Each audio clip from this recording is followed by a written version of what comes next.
SSC শিক্ষার্থী বন্ধুরা, তোমরা সবাই একান্ত একটা ভুল করো, সমীকরণতে গেট বাস্তবায়ন।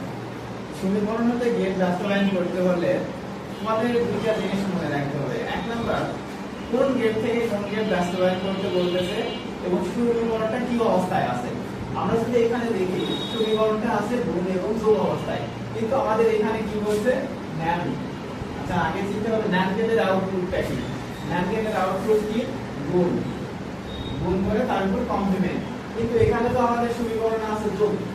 তো যখন এরকম অবস্থায় থাকলে আগে আমাদের ভাঙাতে হবে, এই যোগটাকে ভাঙাতে হবে।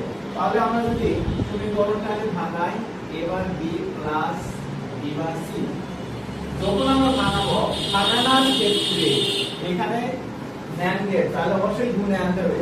কোন সমীকরণটাকে আমাদের গুণে আনতে হবে। যখন গুণে আনবো আমরা কি করব? দুইটা কমপ্লিমেন্ট। আচ্ছা, নিচেরটাকে যদি আমরা ভাঙাই দেই, এবার b into b bar c, আর উপরে তো একটা কমপ্লিমেন্ট থাকবে। এখন যোগ ছিল, হয়ে গেল গুণ। এখানে চলক কয়টা? এটা কিন্তু হয়ে গেল। এখন আমাদের বলছে ন্যান্ড গেট দ্বারা বাস্তবায়ন, এখন আমাদের গেট আঁকাতে হবে। তো লজিক সার্কিট যখন আমরা আঁকাবো, কেমন আঁকবো? এখানে চলক কয়টা? চলক তিনটা, এই একটা চলক। আচ্ছা, এর উপর যেহেতু কমপ্লিমেন্ট আছে, এই জন্য এখানে আমরা একটা ছোট নামকে দেখিয়ে নেব। এটা হলো এ কমপ্লিমেন্ট, বি আঁকালাম, বিতে ন্যান্ড গেট আছে, এখানে আমরা একটা ন্যান্ড গেট আঁকা নিলাম। সিতে কোনো কমপ্লিমেন্ট নাই, তো সি একা একটা আঁকলাম। তাহলে এখানে গেট কয়টা? এই যে একটা, একটা, দুইটা। আর আমরা দুইটা ন্যান্ড গেট আঁকাই।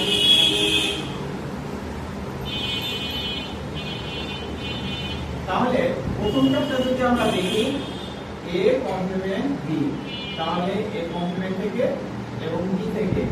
আচ্ছা, পরের কাজটা দেখি বি বার সি, তাহলে বি বার থেকে সি থেকে। এখন এটার জন্য এটার উপরে কমপ্লিমেন্ট, এটার জন্য এটার উপরে কমপ্লিমেন্ট। আচ্ছা, এই দুইটাকে অ্যাড করে দেওয়ার জন্য আমরা এখানে আরেকটা ন্যান্ড গেট আঁকাবো। তো এই ন্যান্ড গেটটা এই দুই চলককে অ্যাড করে দিবেন, তাহলে x সমান সমান a bar b complement into b bar c, আর এই ন্যান্ড গেটের এটার কারণে উপরে কমপ্লিমেন্ট। তাহলে দেখেন আমাদের এই মান আর এই মানটা দুইটাই এক হয়ে গেল। এটাকে আমরা গেটের মাধ্যমে দেখালাম, আর এটাই হলো এই সমীকরণটাকে ন্যান্ড গেট দ্বারা বাস্তবায়ন। এখন যতই যেই গেট